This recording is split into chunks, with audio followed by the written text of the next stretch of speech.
Muy bien, bienvenidos, buenos días, buenas tardes, buenas noches para todos aquellos hermanos que nos sintonizan en la plataforma Hablar de Todo, pero cristianamente, en conjunto con el hermano Salvador Sandoval, de la red de Pedro, grupo. evangelizador, red de Pedro evangelizador. Perdón, padre, estoy acá ubicando mis cosas. Entonces, pues hoy vamos a hablar sobre un tema muy importante, quizá nos vamos a llevar un mes, 2 meses, sobre los sacramentos. Sobre los sacramentos. Yo preparé temas el año pasado, mas sin embargo, hoy a través de la voz de un laico, una persona comprometida, catequista, etcétera, es importante que aprendamos a través de estos grandes hombres que el Papa Francisco les ha dado mucha importancia. Por lo tanto, sin más preámbulo, comenzamos en esta primera parte sobre los sacramentos. Adelante, hermano Salvador. Vamos a hacer la oración, padre, antes que nada. Usted va a hacer la oración ahora. ¿Sí? Ok, muy bien, gracias, padre. En nombre del Padre, del Hijo y del Espíritu Santo. Amén. Ven, Espíritu Santo, llena los corazones de tus fieles y enciende en ellos el fuego de tu amor. Envía, Señor, tu Espíritu y todo será creado y se renovará la faz de la tierra. Santa María de Guadalupe, ruega por nosotros. Hoy es día de San Pablo Ermitaño. Vamos a pedirle que él nos ayude, él que fue una persona de mucha oración, este día, esta hora, para que pueda hacer esta catequesis efectiva. En nombre del Padre, del Hijo y del Espíritu Santo. Amén. Padre, pues vamos a hablar de los sacramentos. En primer lugar, el primer sacramento es Jesucristo, porque es el enviado del Padre, es el que está en representación del Padre. ¿Qué es un sacramento?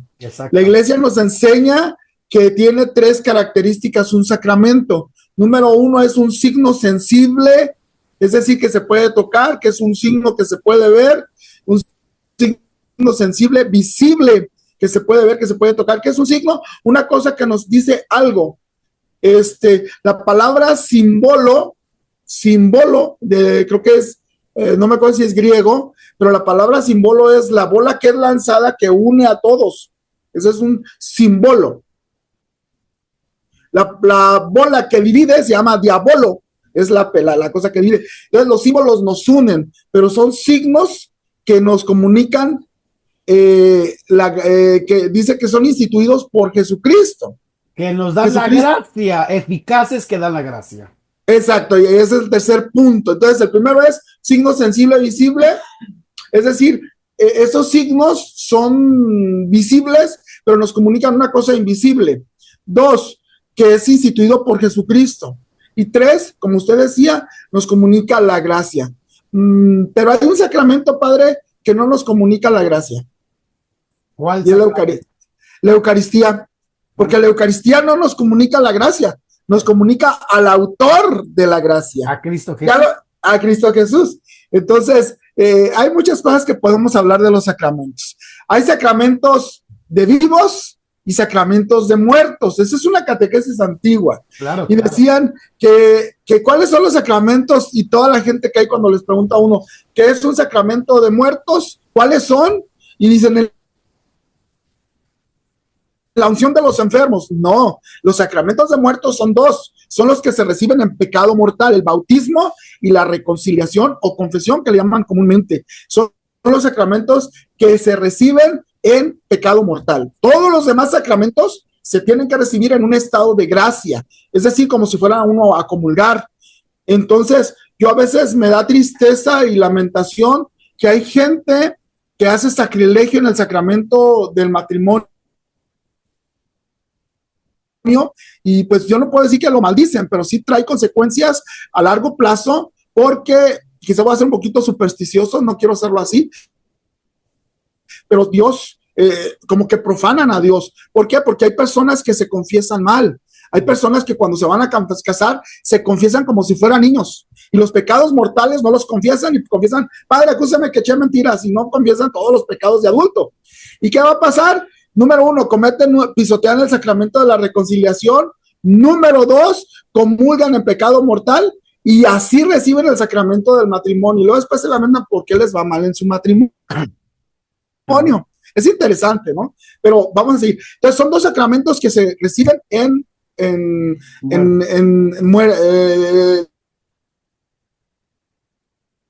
muertos, o sea, muertos a la gracia. Y los demás se tienen que recibir en estado de gracia. La confirmación, la Eucaristía, aún la unción de enfermos se debería de recibir en estado de gracia, pero hay veces que está inconsciente y el sacerdote actúa, ¿cómo se le llama? Bajo condición. Exactamente. Bueno, yo no soy teólogo, pero como usted dice, soy apologetista. Un apologetista no es nomás el que se agarra a golpes y a tamborazos con los protestantes, sino es el que trata de aplicar la escritura para que la gente pueda vivir correctamente y salir del error. Mande usted. Yo he tenido el caso de, hay mucha gente que me conoce aquí en la Unión Americana, porque son de mi pueblo, cerca de mi pueblo, me dicen, padre, tengo mi papá enfermo en el hospital, ya está en las últimas, ¿puedo ir a confesar? Le digo, sí, nada más que yo digo, bajo artículos mortis. Bajo artículo del mortis, porque claramente, como ahorita no ejerzo el ministerio, pero sí puedo aplicar este sacramento bajo artículo de muerte. Así es, padre.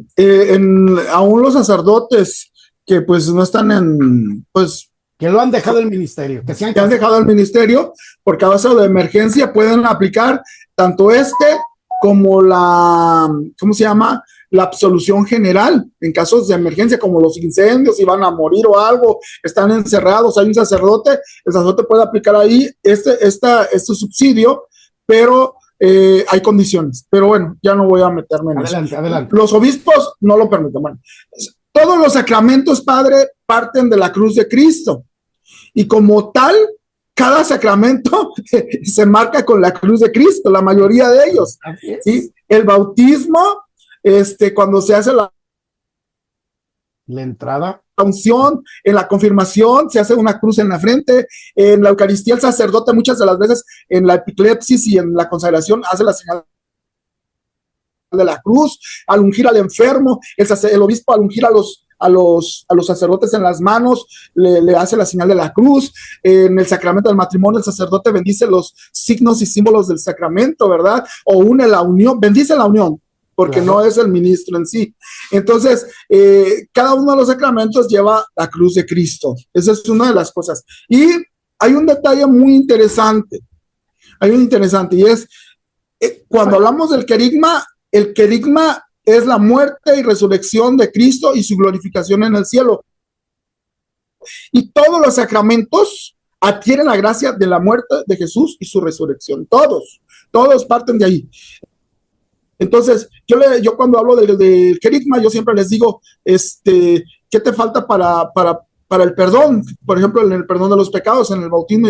No, pues es que confesarme. No, te falta una cosa, que creas que Jesucristo murió por ello. Cuando nosotros pensamos que la absolución es por sí misma, no, es porque Cristo pagó en la cruz por nuestros pecados. Es que Dios nos ama mucho, sí. La prueba del gran amor de Dios es que Cristo murió por nuestros pecados. Entonces, vamos a aterrizar, vamos a ir viendo un poquito más desglosado después los mismos sacramentos, pero quisiera entrar al sacramento del bautismo, ya que el domingo pasado se terminó el tiempo navideño. Bueno, primero era el octavario y luego se concluyó hasta la Epifanía y por último el bautismo de Jesús. Hay muchos sacerdotes, perdónenme padre, pero hay muchos sacerdotes y obispos que entienden que el bautismo de Jesús es como ejemplo, y es de verdad, en cierta manera nos da ejemplo, pero él no tenía necesidad del bautismo. ¿Estamos de acuerdo? Él no tenía la necesidad del bautismo. Entonces, ¿por qué se bautizó Jesús? Y aquí tengo una explicación un poquito bíblica. Dice en la palabra de Dios, en la primera de Pedro 2:21, dice, el bautismo del Señor, que ha sido, para esto han sido llamados, pues Cristo también sufrió por ustedes, dejando un ejemplo y deber seguir sus huellas. Lo que él hizo, Jesús, es, ahora, teológicamente desde el Concilio de Trento se definió que el bautismo de Jesús no es el bautismo de nosotros. Eso es un punto de magisterio. Me acuerdo que lo leí en Denzinger, un libro que es sobre la tradición de la iglesia. Claro. ¿Por qué? porque hay veces que uno piensa que es el mismo bautismo. No, el bautismo de Jesús es un poco diferente. ¿Para qué se bautizó Jesús? Muy bien, si nosotros vemos en las Sagradas Escrituras, los jóvenes, las personas que tenían 30 años, especialmente yo me voy a referir a los sacerdotes y levitas, y dice que bueno, aquí dice que José, pero aquí en el libro de los Números, capítulo 4 y en adelante, creo que 3 veces se refiere a que todo levita o todo varón que va a ser sacerdote y va a estar al cuidado del tabernáculo, de la tienda de adoración, tenía que tener 30 años. Y para hacer esto, de 30 a 50 años, él entraba al servicio del tabernáculo. Curiosamente, Jesús inaugura su vida pública a la edad de los 30 años. Claro. En ese momento Jesús, hay otra cosa que sucede en él y mucha gente no se da cuenta en ello. Desde ese momento él es un consagrado, un aseiro. Ya lo hacía, ya era de por vida, pero en este momento él entra en una consagración que era parte. Por eso Juan el Bautista le llega a decir, necesito que tú me bautices a mí, no yo a ti. Dice, es necesario que se cumpla la escritura. A esto se refiere, de que él como sacerdote, sumo y eterno sacerdote, tenía que cumplir todos los requisitos, no porque los ocupara, sino para manifestar públicamente que él era el nuevo sumo y eterno sacerdote. Entonces, en ese momento, él agarra, ¿cómo le quiero decir? Bueno, pero usted me puede decir, oye, pero los levitas es una tribu, y Jesús viene de la tribu de Judá y de la tribu que va la línea de David. Sí, pero si usted se acordará también que Isabel era la pariente de María, y dice la palabra de Dios que Isabel era de la tribu de Leví. Por lo tanto, si eran parientes o familiares, curiosamente Jesús podría tener algo de la ramificación sacerdotal de la tribu de Leví, de la tribu de Aarón, se puede llamar así. Entonces, él que cumplió los requisitos, 30 años, va y se bautiza, es decir, el rito que se llama de la purificación de los sacerdotes. ¿Sí? Aquí lo tenemos abajo. Sí, aquí están las citas bíblicas donde dice que todo varón de 30 años debería para empezar a ejercer su sacerdocio, tenía que ser purificado. El rito de purificación era lavarse en agua, curiosamente, ¿sí? Y para antes de entrar al tabernáculo. Otra cosa, si era un aseiro, desde ese momento no se debería de cortar el pelo hasta que se terminara su consagración. Curiosamente, dice la ciencia que el cabello crece 6 centímetros por año. Si él duró 3 años, son 21 centímetros, le llegaría hasta los hombros o un poquito más abajo. Curiosamente, cuando él resucita las 7 veces que él aparece en la resurrección, nadie lo reconoce, porque trae nuevo look, aparte de la carne nueva que es de resucitado. En ese momento ya él tenía un nuevo corte de pelo. Quiero pensar así, eso es una conjetura mía, no es doctrina de la iglesia, pero en ese momento él tiene que ser esto. Bueno, este es el bautismo de Jesús. El bautismo de Jesús, pues en cierta manera, a ver, déjenme salir de esto porque aquí hay una palabra, santidad de Jehová, Chavita, cheque esa palabra. Ah, sí, es que lo tomé de una Biblia protestante porque a veces ocupo para definir con protestantes para pelear, pero la mayoría de las veces utilizo estas Biblias. Mire, le voy a enseñar mi Biblia. Son las Biblias que utilizo. Perdón, sí, ¿dónde estás? Ok. Estas son las Biblias que utilizo. Déjeme quitar este letrero. Ok. Ok. Si ustedes ven, son más de 100 Biblias, padre, las que yo utilizo. Estoy checando. Bueno, pues ¿sí? Adelante. Aquí nomás se ven unas cuantas, pero si yo las abro aquí, ¿sí? Son alrededor de 100 Biblias las que tengo aquí. Entonces, todas estas son puras Biblias, las que están arriba. Dólar. Entonces, bueno. Punto y aparte. Pero esa es otro. Y hay veces para poder trabajar contra protestantes se debe utilizar la Biblia protestante, que es muy mala, la verdad, la Reina Valera. Pero eso es otro rollo. Hablando sobre el sacramento, sobre el bautismo, entonces, ese es el bautismo de Jesús. El bautismo de nosotros, pues en cierta manera hay tres tipos de bautismo. Existe el bautismo de agua, el bautismo de sangre y el bautismo de deseo. Cuando hablamos del bautismo de agua, hay tres maneras de hacer el bautismo. Y una de ellas es, la primera es por infusión, que es la que más usamos en la Iglesia Católica. ¿Por qué se usa por infusión o parte del cuerpo? Porque en la iglesia primitiva de Pentecostés no había ningún río cerca a su alberca. Estaba retirado donde ellos estaban, no se movieron de ahí. Entonces, lo más común es que podían haber tenido tinajas de la purificación y agarrar el agua y vertirla sobre la cabeza de los oyentes. Eran más de 3,000. Entonces, ese es uno. La iglesia siempre ha utilizado este medio, pero no es el único. Hay otros que utilizan, la iglesia primitiva también en los primeros tiempos de la iglesia utilizaba lo que era la inmersión, por inmersión. ¿Sí? Y es también válido, sí. En Estados Unidos creo que la mayoría de las iglesias para los catecúmenos tienen, decía mi niña, cuando era pequeña, decía, papá, el jacuzzi. No, es la bautismal, ¿no? Pero también hay una tercera manera que la Iglesia Católica, no sé si la haya usado, pero es válida, a lo que dice, creo que es Ezequiel 36, 25, os rociaré con agua pura y quedarán purificados. Es válido si hay la necesidad del sacerdote de bautizar una multitud grande y no tiene suficiente agua o no hay el agua cercas, él puede esparcir, como cuando se hace el rito de recordar el bautismo en las celebraciones, por ejemplo, el día del bautismo, en la resurrección, ¿sí? Y si hay la necesidad del bautismo, él puede bautizar válidamente por aspersión, y es bíblico. Entonces ahí los protestantes truenan porque dicen, no, es que tiene que ser por inmersión, tiene que ser adulto, y no sé cuánta cosa. Pues no. Otra de las cosas del bautismo es que mucha gente llega a decir que el bautismo no es para niños, que porque no tienen uso de razón. La palabra soter en griego significa salvador o sanación. Tiene dos vertientes. Yo estaba viendo la derivación de la palabra soter. Y curiosamente Jesús, la mayoría de los milagros que hizo, no fue la fe del enfermo. Es curioso.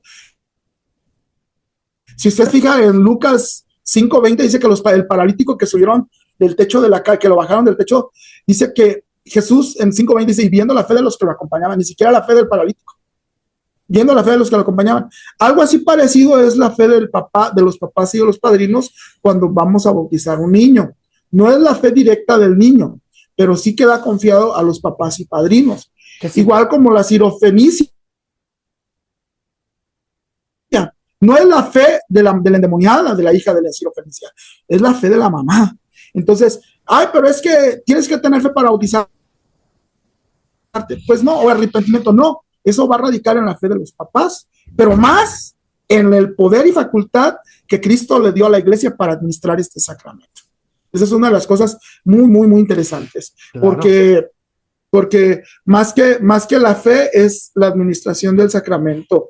Entonces, ¿quién puede administrar este sacramento? Ahorita vamos a irnos un poquito más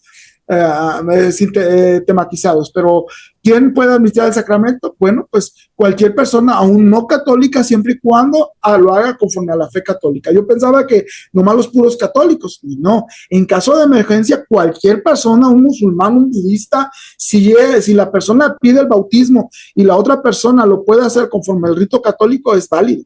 Es más, los bautismos de iglesias reformadas, protestantes, si lo hacen conforme al rito católico, es válido. Cuando entran a la iglesia católica no se les vuelve a administrar el rito completo, se les da los ritos complementarios, pero es válido su bautismo. Y curiosamente, un sacramento tiene, si no mal recuerdo, 5 o 6 puntos. Uno de ellos es la materia, la fórmula, el ministro, el sujeto y la intención. Y claro, citas bíblicas. Entonces, ¿cuál es la materia del sacramento del bautismo?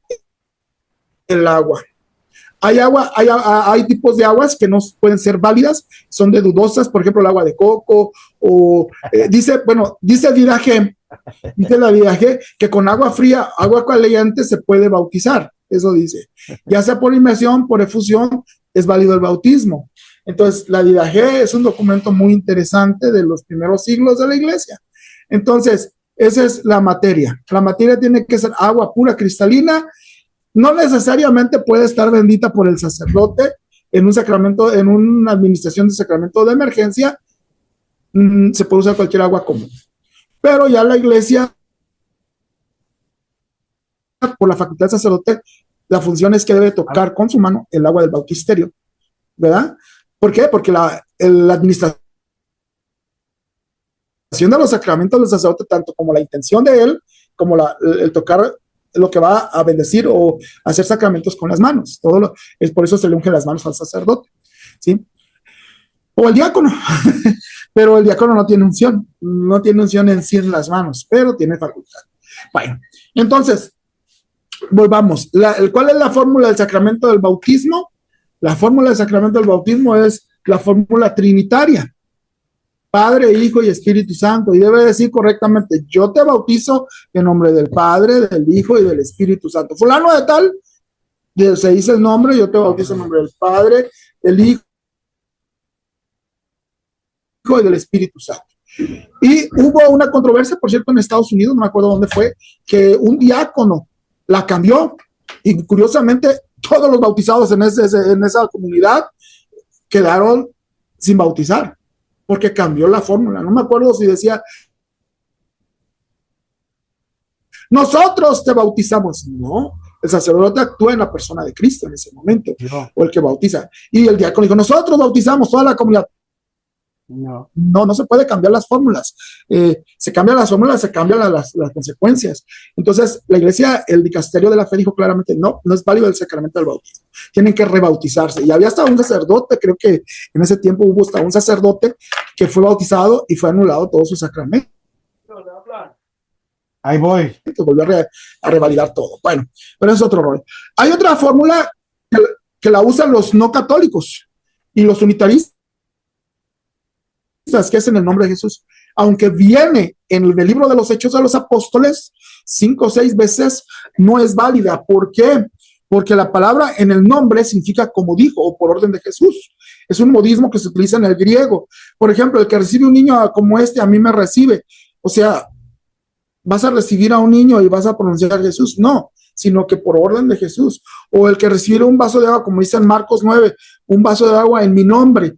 Vas a recibirlo y vas a pronunciar el nombre de Jesús cuando lo das. No, simplemente es una manera en el griego de decir como dijo. Y la palabra está bien clara en Mateo 28, 19 en adelante. Es en nombre del Padre, del Hijo y del Espíritu Santo. Ya vimos que el sujeto del bautismo es cualquier persona que no esté bautizada. Que no esté bautizada. Fíjese, padre, me tocó un caso de bautismo de adulto muy interesante. Hace muchos años una señora fue y me la mandó el padre para formarla y todo. Era catequista, estaba confirmada, hizo su primera comunión y todo, pero no estaba bautizada. ¿Por qué? Y se me hizo curiosa la historia. El problema es que ella fue con la mamá y le dijo, mamá, me voy a casar, ocupo saber dónde está mi boleta de bautismo. Ah, está en tal parroquia, fue, no la encontró. Mamá, no está ahí. Ah, está en la otra parroquia. Y va otra vez a la otra parroquia. No está, mamá, tercera vez y no está. Y entonces le dijo, mamá, ¿qué pasa? Y la mamá se agarró llorando. Es que cuando íbamos a bautizarte, tu papá estaba borracho y se peleó con el padre nos corrió, ya teníamos la fiesta y todo, y dijimos que te habíamos bautizado. Le dijimos a los padrinos que no dijeran nada, y según eso, pasaste como bautizada. Y todo el mundo se la creyó. Hasta ella misma, hasta la edad de casi 40 años, ella pensó que era bautizada, catequista y todo, y me tocó darle la formación. Imagínense qué problema, ¿verdad?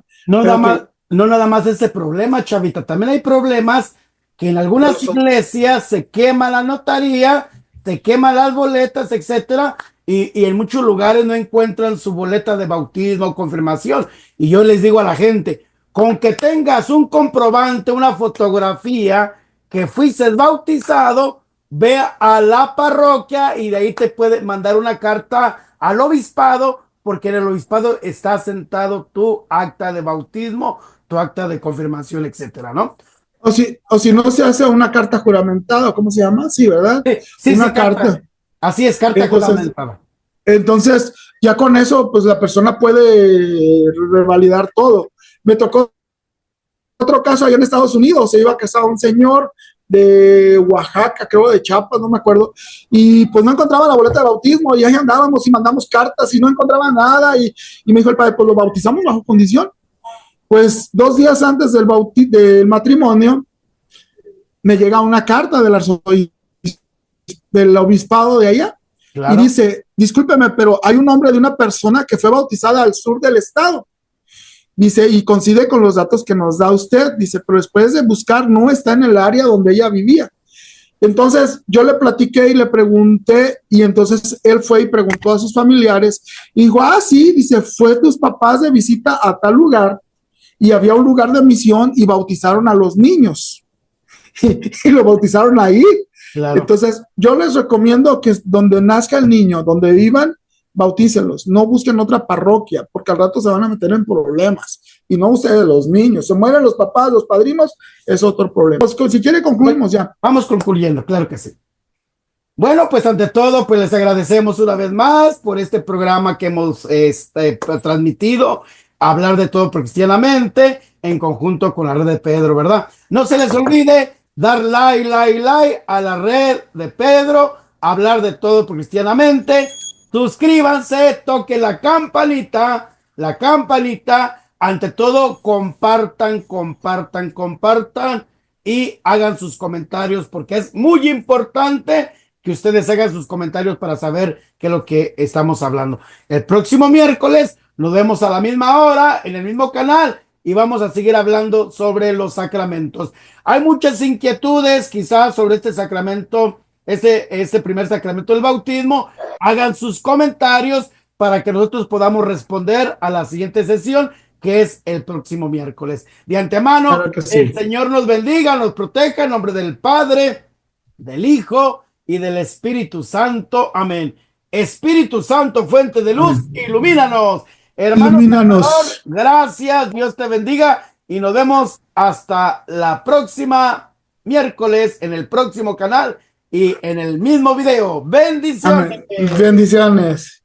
Bueno, pues aquí estamos, hemos terminado este programa bellísimo de el sacramento del bautismo, ¿verdad? Es importante, mi gente, que nos demos cuenta cómo este sacramento nos da la fortaleza. El santo bautismo es el fundamento de toda vida cristiana, el pórtico de la vida en el Espíritu y la puerta que abre el acceso a los otros sacramentos. Por el bautismo somos liberados del pecado y regenerados como hijos de Dios. Llegamos a ser miembros de Cristo y somos incorporados a la iglesia y hechos partícipes de su misión. Es por ello que es interesante que en el transcurso de estas sesiones que vamos a ir viendo los miércoles, ustedes se pongan en esa sintonía de Dios con el programa Hablar de todo, pero cristianamente. Bueno, nos vemos hasta el próximo video. Su amigo, autor, escritor, sacerdote, Pablo de Tarso. Bendiciones. Hasta el próximo video.